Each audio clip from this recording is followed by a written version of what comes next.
Olá pessoal. Sejam todos bem-vindos. Hoje vamos falar sobre a gripe espanhola. Então, se liga nessa história.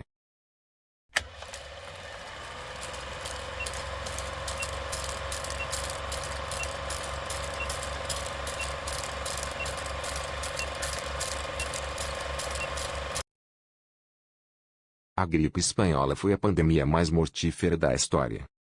Ler os jornais brasileiros de 1918 é ler um cenário de pânico que, infelizmente, carrega semelhanças com os dias de hoje. Em vez de coronavírus, o pânico respondia pelo nome de gripe espanhola, a mais fatal das epidemias dos tempos modernos.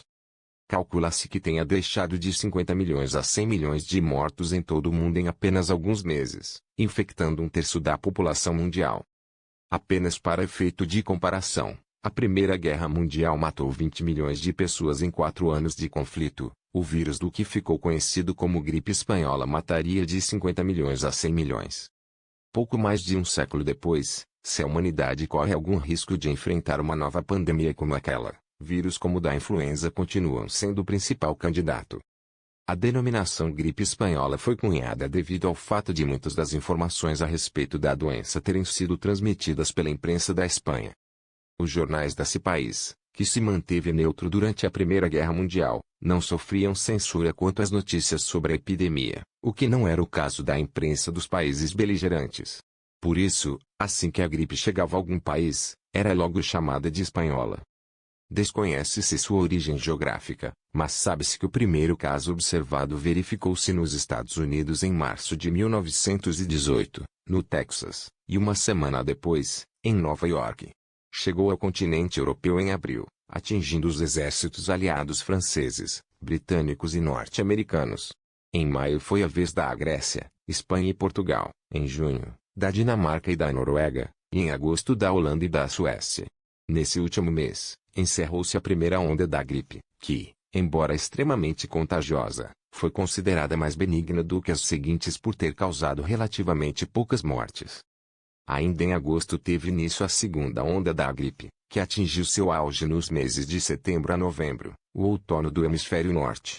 Bem mais virulenta do que a primeira, essa fase envolveu, além da Europa e dos Estados Unidos, Índia, Sudeste Asiático, Japão, China, África, América Central e do Sul.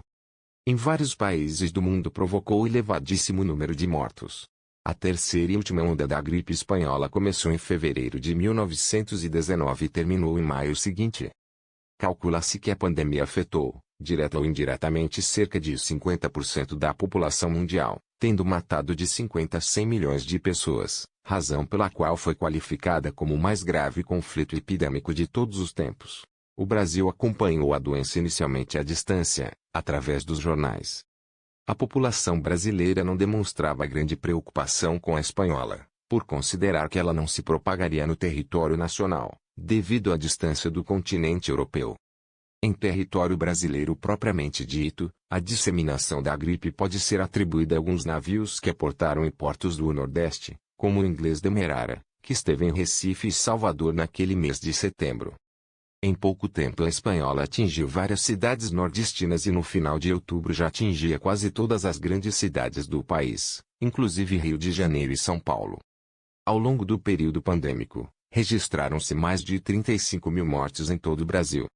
O Rio de Janeiro, maior núcleo urbano do país, apresentou o número de óbitos mais elevado. Em 2 meses faleceram cerca de 12.700 pessoas, cerca de um terço do total registrado no país, para uma população de quase 1 milhão de habitantes. O momento crítico deu-se em meados de outubro, quando a Diretoria-Geral de Saúde Pública admitiu a impossibilidade de a gripe ser controlada. A cidade estava parada. No Brasil, a população tinha medo. Estabelecimentos foram fechados, aglomerações foram proibidas, colégios, quartéis e fábricas interromperam suas atividades. Fiéis foram desaconselhados até a ir a missas. Havia falta de alimentos, de remédios, de leitos e até de caixões. De acordo com a historiadora Cristiane Maria Cruz de Souza, doutora em História das Ciências da Saúde e autora do livro A Gripe Espanhola na Bahia, as orientações e os conselhos eram muito similares aos atuais. Lavar as mãos. Evitar aglomerações.